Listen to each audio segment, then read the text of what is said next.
Diddy is going to be the fall guy for this because it goes higher than him. Yeah. Allegedly. Right? And so at some point, we have to offer you up for slaughter. And once white media is involved, and they are covering this the way they're covering it, it doesn't look good.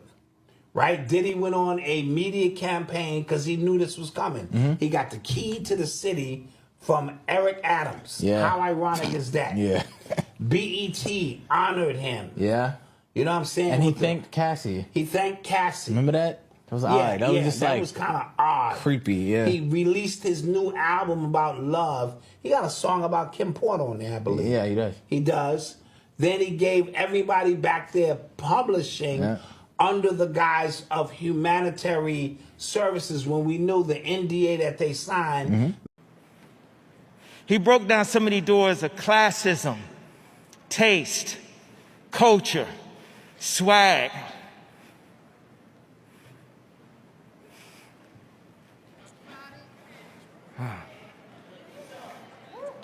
Puff, if I never told you I love you, you my brother. And I was at the dentist's office the other day. I was taking a nitrous oxide. I suggested if anybody's like stressed out. And understood contracts in a way a lot of us still don't. Understood money in a way a lot of us still don't. I go to him for advice to this day. He inspires so many of my choices, so many of my life choices, my wife choices. And here we are. Thanks for that, Puff. I should never have Puff have to ever call more than one time. Any of us in this room, if Puff ever need us, we need to jump and be there.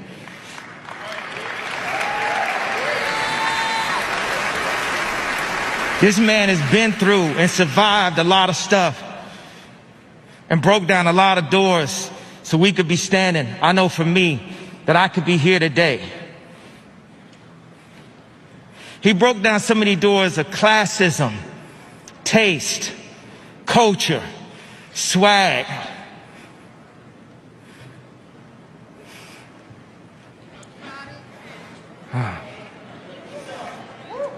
Puff, if I never told you I love you. You said Diddy preached on Michael Jackson? He sure did. I saw that. Yeah. And Google and the Grammys always, shade certain artists because no one can top them. And they try to erase them from history. And they try to give, just as many awards to people that I don't even know why they're famous.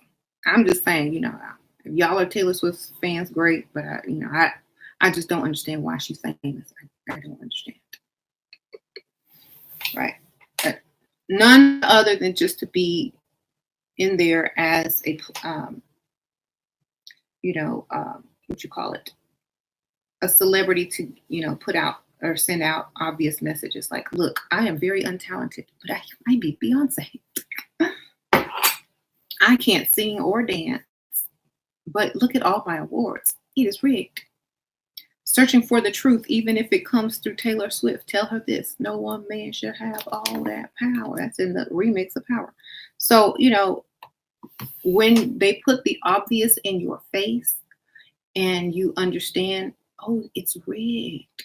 Oh, I get it. So, Diddy dedicated his award last night to all the people that should have won, but didn't win, to less talented people. So that was funny too. He dedicated it to Michael Jackson, Nas, Beyonce, Prince for the albums that they didn't win on, and a few other people. Oh, and Nakia, Diddy said on his speech, he said something like, "Y'all killing us, man. Every year y'all killing us."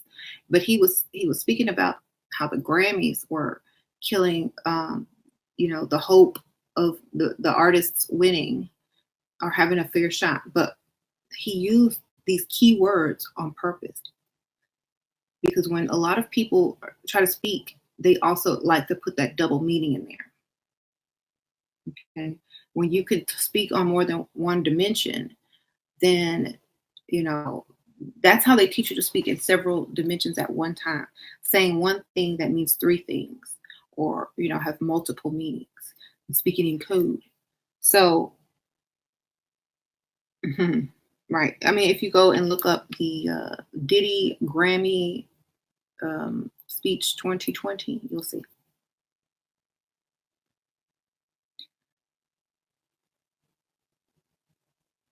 And then the next day, the Kobe thing happens. You're out in Hollywood, a lot of people come up missing. Feels like it might be a lot of that in order to control, traumatize. They want to monetize and traumatize. You know what I'm saying? And this truth is going to be heard. This year of my life, all of y'all was there to check on me and push me up. And I want to tell y'all I appreciate that. I love that. And I wouldn't be here if I didn't get those messages. And I want to thank everybody here from the bottom of my heart, you know, that really cared about me. And we are a musical family, and we have to be there for each other. And now, because we are a family, I have to be honest. You know, for the last 2 days, I've been conflicted. You know, I'm being honored by the industry that I love, the family that I love. But there's an elephant in the room, and it's not just about the Grammys. There's discrimination and injustice everywhere at an all-time high. But there's something I need to say to the Grammys. And I changed my name my middle name to Love, so it's Sean Love Combs now. You don't have to call me a different name. It's an added-on name if you want to call me Love. So I say this with love to the Grammys, because you really need to know this. Every year, y'all be killing us, man. Man, I'm talking about the pain. I'm speaking for all the artists here, the producers, the executives, the amount of time that it takes to make these records, to pour your heart out into it, and you just want an even playing field.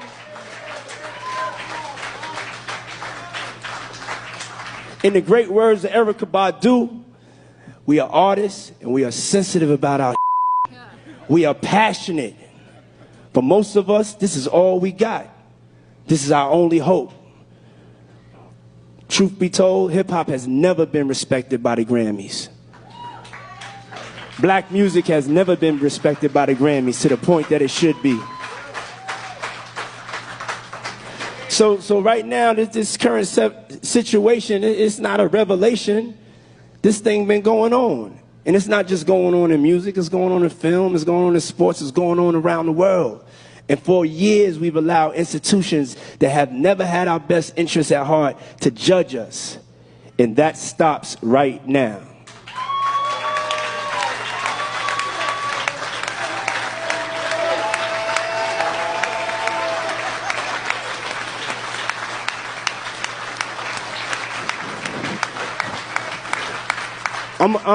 I'm officially starting the clock.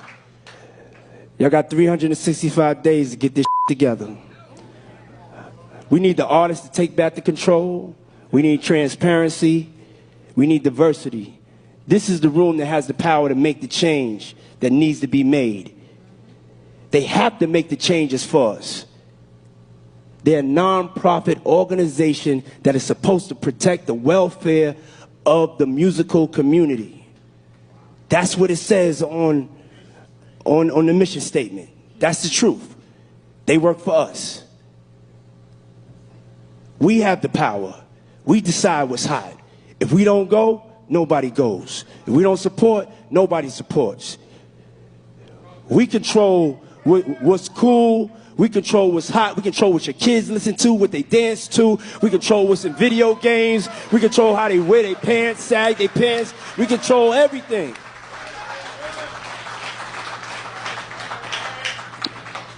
Now, we're not going to solve this tonight, but it's going to take all of us to get this done. It's going to take the artists and executives to recognize their power. And I'm standing here today not to just bash y'all, because as I said, y'all non-profit organization. We just need to get it right. And I'm here for the artists. So sign me up. I'm here to help make a difference and help us have a positive outcome. And I believe all my brothers and sisters out there would be willing to work on getting this right. Because we just want it right. We just want to be able to go to the Grammys. You got to understand, we seen Quincy Jones and Michael Jackson. Michael Jackson was holding 8 Grammys. He was dropping the Grammys. But you know why he was dropping the Grammys? Why he got 8 Grammys? Because they never nominated him for Off the Wall. And so Thriller was his revenge. It wasn't his honest work. It was his revenge. He was like, y'all want to f with me? I'm going to take your souls. And then we had Thriller. My goal used to be about making hit records. Now it's about ensuring that the culture moves forward. My culture, our culture, the black culture. And for me to be worthy of receiving an Icon Award, I have to use my experience to help make a change. And on that note, I'm finishing up. Y'all got 365 days. And I want to dedicate this award to Michael Jackson for Off the Wall, Prince for 1999, Beyonce for Lemonade,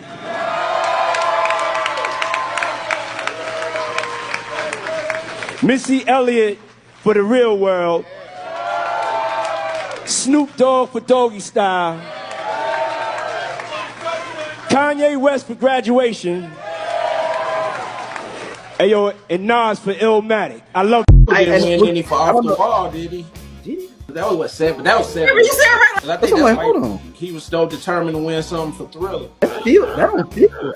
Oh no, they gave it a posthumous kind of album. Despite its commercial and critical success, Jackson felt Off the Wall should have made a bigger impact and was determined to exceed expectations with his next release. In particular, Jackson was disappointed that he had only won a single Grammy Award at the 1980 Grammy Awards. The album also did not get nominated for Album of the Year. Jackson stated, "It was totally unfair that I didn't get Record of the Year, and it can never happen again." Yeah, he wasn't playing. Damn. This is the villain origin story. Is this the definition of diabolical, the word everybody says? To say that, to be like, oh, I didn't win, it'll never happen again. That's bet. Bet, nigga. That's what he said. He said, oh, we're bet. And then the next thing you drop is Thriller. A pretty strong relationship with him. And would love to know what you learned, right? What was the nature of your relationship and what you learned from your relationship with Michael Jackson? Actually, some of the things that I talked about a couple minutes ago, when I touched on the 81-point game and me not being really surprised by that. One of the first things that I asked him was, what was his approach like when he created Thriller? What was he thinking about when he created Thriller? He said, well, my goal was to sell 50 million albums.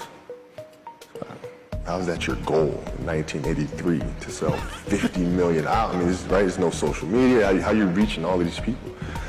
And he said his goal was to sell 50 million albums. And he walked through exactly how he went about creating that. And he believed that there was certain pitches in the notes and the music that can bring out certain emotions in people. And he felt the need to study that and try to perfect that, and so he can control the emotion that he's bringing out of an audience that's listening to his music and take them someplace else, not by accident, not by just creating a hit by chance, but by actually knowing how to evoke that type of emotion. And the other thing is he was reading a very, very good book, which he built his entire marketing campaign around. The Thriller album. It was called The Greatest Salesman in the World by Og Mandino. And that was a book that really inspired him to create Thriller and everything that went around it.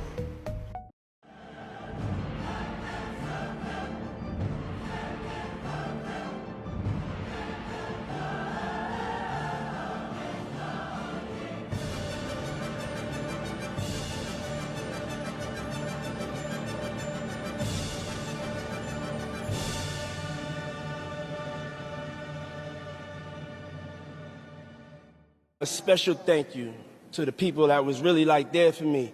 Bishop T.D. Jakes, my chief of staff, Christina Coram, KK, Lorianne Gibson, keeping me free.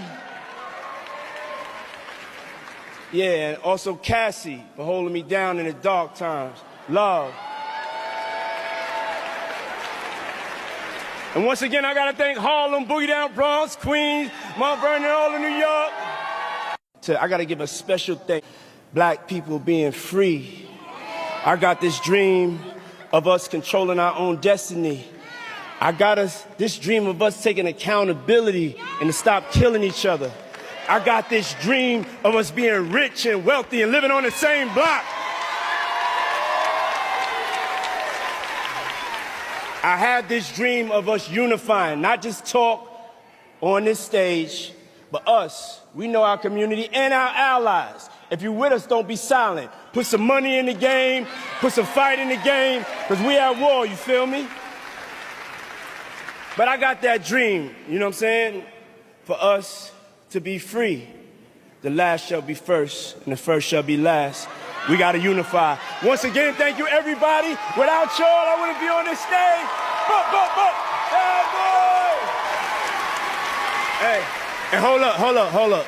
Before I leave, I want to donate $1 million to Howard University. And also I'm going to drop another $1 million on Deion Sanders and Jackson State because we should play for us. I just wanted to drop on something to help out my alma mater. I don't want to give it to the chief. I'm giving it to you. I want to give it to the kids, though.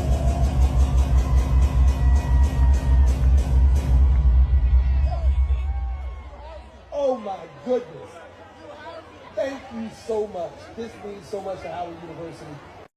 Diddy finally has the key to the city. I love y'all. Hey, we got any music down there? Y'all want me to do a song or two? Hold on, I got the key to the city, Mayor. Can I have a concert in Times Square right now? I want to thank y'all for this honor and just recognizing me, being from New York, giving me the key to the city. And Mayor, thank you very much. Here in Israel, and as I finish, I wanted to come back here to Israel and let you know that I serve you as the mayor, but I want to continue to have the title that's more important to me than anything. I'm your brother. Thank you. Thank you. Thank you, sir. What? Bro, what are you talking about, man? He the fall guy right now. It's not one celebrity that he hung with is speaking up for him. Snoop and Puffy was so close. Closer than most. Really? They would do things together and party together and do things that it was uncomfortable for two men to be that way. Clark and Trey, Russell Simmons, you know. You think everybody knew what Puffy did. This the big question is this. It's not one person didn't know that Puffy was Usher. It's not one person didn't know what the saddest thing in the world is what they did to Justin Bieber. What was that? That's sad. What'd they do to him? Because there's a lot of speculation out there, but nobody. I mean, I've heard things, but what did they really do to him?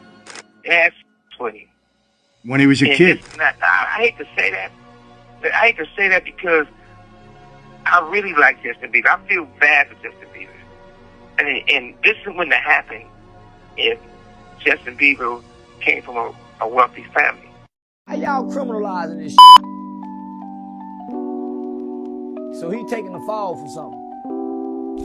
Do you expect to see CEOs and execs in these tapes that may come out, or more documents that may come out?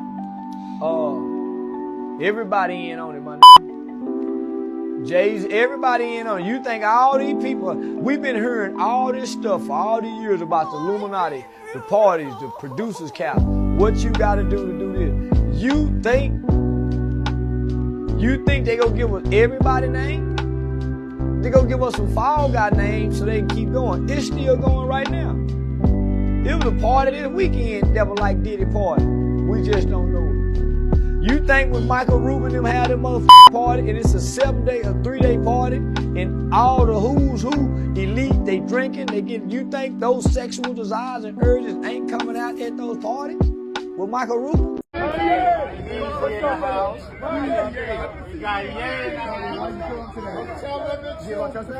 why are you here?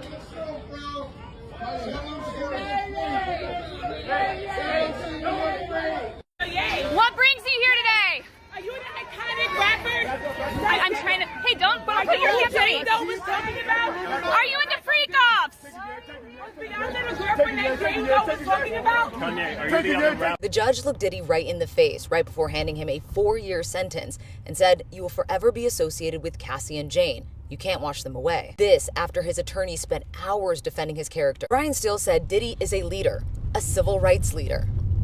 Talked about his success and how he's given back to his community. They talked about the charter schools that he started. They also said that he shouldn't be punished for being an addict and that he got addicted to painkillers after getting surgery. They said that everything has been taken away from him. His freedom, his businesses, his reputation destroyed. They even said the money is gone. But they say despite all the bad things he's done, he's still a good man and that he needs help with his anger and drug addiction. So then the defense went back and talked about when the prosecution said that he already has speaking engagements lined up. And they said, no, it's not speaking engagements, it's teaching engagements. In fact, he plans to be a motivational speaker of sorts, going from prison to program to help inspire people and use his own story of hitting rock bottom to show that you can pick yourself back up again. They said it's healing. Now, the prosecutor spoke one last time, saying that Diddy showed us exactly who he was when he didn't know the cameras were rolling in that hotel attack video. And then we heard for the first time from Diddy himself. When it was his turn to talk, he sat in the chair a little bit longer, flipping through the pages of what he wrote down, before he stood up in place and put his hand over his face. He moved his hand and then said, "Thank you, Judge, for giving me the opportunity to speak for myself." He said the hardest part about this process was having to stay silent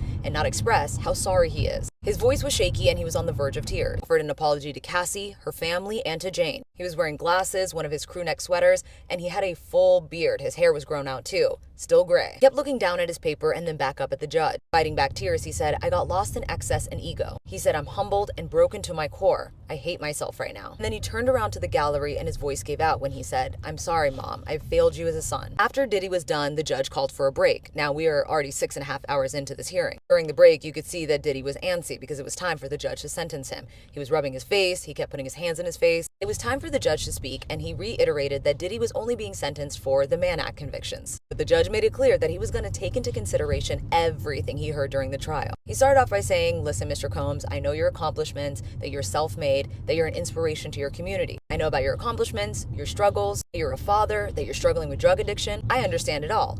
However," and that's when the judge went off, saying the freak-offs were not just sex, drugs, and rock and roll. He said, "You abused the power and control that you had over women that loved you. That I heard Cassie's testimony. I saw the text, the evidence, the bruises. I know that 2 women contemplated taking their lives because of you. He said these are serious offenses and you've done irreparable damage to these women. He said despite what the defense says about the prostitution charges, you were no John. You were more." He then said, "I understand multiple people have come to this court today to say you're a changed man." But he said, "Remember when you beat Jane when you were under investigation? And this was after Cassie's lawsuit and after the hotel attack video? You didn't seem remorseful then." He said, "Do you remember when you taunted her while you were beating her and said, 'Is this coercion?' So with that, he said, I want to send a message to victims and abusers that you will be held accountable," and then laid out that he will be sentenced to 50 months in prison. When the judge read the sentence, both Diddy and his family didn't express much emotion. It was a stark contrast to the excitement and the standing ovation that he received when he was acquitted of 3 of the most serious charges he was facing. At one point, when the judge was talking about Cassie's victim impact statement, Diddy just shook his head. The judge then thanked Cassie, saying, "I'm proud of you for coming here and saying what really happened," leaving off with, "You stood up to power."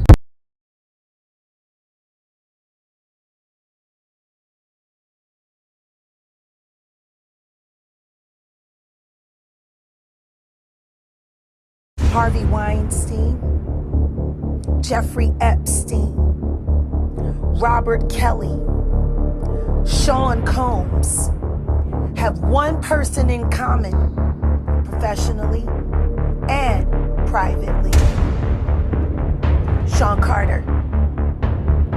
This has been a fist of tyranny that has been punching through our culture and our society for decades. It must stop.